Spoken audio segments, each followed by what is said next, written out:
టర్కీలో ప్రఖ్యాత ski resort హోటల్లో భారీ అగ్ని ప్రమాదం జరిగింది. ఈ ప్రమాదంలో 76 మందికి పైగా మరణించారు. మంటల నుంచి తప్పించుకునేందుకు కొందరు కిటికీల నుంచి కిందకు దూకారు. బోలు నగరంలో చెక్కతో నిర్మించిన 12 అంతస్తుల గ్రాండ్ కార్టల్ హోటల్లో ఈ ప్రమాదం జరిగింది. ప్రమాద సమయంలో హోటల్లో 234 మంది ఉన్నారు. మృతుల సంఖ్య భారీగా ఉన్నట్టు టర్కీ హోంమంత్రిత్వ శాఖ ప్రకటించింది. ప్రమాదం నుంచి తప్పించుకునేందుకు కిటికీ నుంచి దూకడానికి ప్రయత్నించి 2 మరణించారు. మంటలు అదుపులోకి తీసుకురావడానికి 12 గంటల సమయం పట్టిందని, హోటల్ యజమాని సహా 9 మందిని అరెస్టు చేసినట్టు టర్కీ న్యాయశాఖ మంత్రి చెప్పారు. మొత్తం 76 మంది మృతులను గుర్తించే ప్రక్రియ కొనసాగుతోంది. ఈ ప్రమాదంలో 51 మంది గాయపడ్డారని తుర్కియే ఆరోగ్య శాఖ మంత్రి తెలిపారు.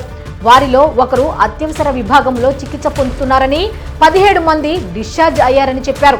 కిటికీల నుంచి వేలాడుతున్న నార లాంటి దాన్ని పట్టుకొని మంటల్లో కాలుతున్న భవనం నుంచి తప్పించుకునేందుకు బాధితులు ప్రయత్నాలు చేస్తున్న దృశ్యాలు సోషల్ మీడియాలో ఇప్పుడు వైరల్గా మారాయి. ప్రమాదానికి కారణం ఇంకా గుర్తించలేదు.